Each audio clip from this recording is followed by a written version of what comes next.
بسم اللہ الرحمن الرحیم۔ ایک دن میری شریک یات نے عجیب سا شکوہ کیا۔ کہنے لگی آپ بڑے ظالم ہیں، ہماری شادی کو 8-9 سال گزر گئے ہیں، لیکن آپ نے کبھی مجھے میکے میں رات نہیں گزارنے دی۔ میں نے حیران ہو کر جواب دیا کہ میں نے وہاں رہنے کو کب منع کیا ہے، جائیں اور جتنا دل چاہیے وہاں رہیے۔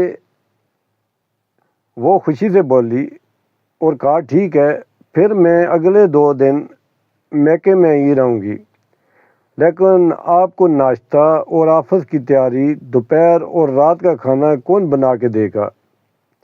میں نے جواب دیا آپ کو پتہ ہے کہ میں ہر طرح کا کھانا پکانے میں ماہر ہوں، کپڑے خود دھو لیتا ہوں اور پریس بھی کر لیتا ہوں۔ اگر کوئی زیادہ مسئلہ ہوا تو بھائیوں کے گھر ساتھ ساتھ ہیں، اگر مجھے کسی چیز کی ضرورت پڑی تو وہاں سے مل جائے گی۔ آپ ریلیکس رہیں اور سکون سے میکے جائیں۔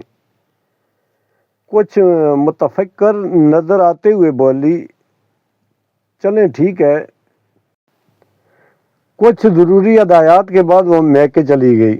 یاد رہے میرے سسرال کے گھر کا فاصلہ ½ کلومیٹر سے بھی کم ہے۔ رات گزر گئی۔ صبح کی نماز پڑھنے کے بعد واک کرنا میرے معمول میں شامل ہے۔ واک کرنے کے بعد میں ناشتہ بنانے کا سوچ ہی رہا تھا کہ دروازے پر دستک ہوئی۔ دروازہ کھولا تو بیگم صاحب نظر آئیں۔ حیرانگی کا جھٹکا لگا کہ اتنی صبح سویرے واپسی کر لی ہے، خیریت تو ہے نا؟ کہنے لگی مجھے تو رات کو وہاں نیند بھی نہیں آئی، ساری رات یہی فکر رہی کہ اکیلے گھر میں رات کیسے گزار رہے ہوں گے، صبح کو ناشتہ کیسے بنائیں گے، آفس کی تیاری کیسے کریں گے۔ آپ کو تو اپنے کپڑوں جوتوں کا بھی پتہ نہیں ہوتا، لیکن لگتا ہے آپ کو تو میرے بغیر کوئی فرق پڑنے والا نہیں۔ کتنے سکون سے مسکرائے جا رہے ہیں، ساتھ ساتھ ناشتے کی تیاری بھی جاری تھی۔ میں نے مسکراتے ہوئے کہا سچ بتاؤں نیند مجھے بھی نہیں آئی۔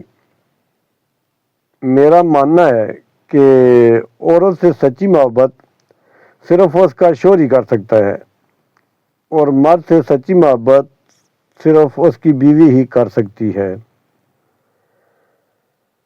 ویڈیو کو لائک کریں اور آپ سے درخواست ہے کہ میرے چینل کو سبسکرائب کریں۔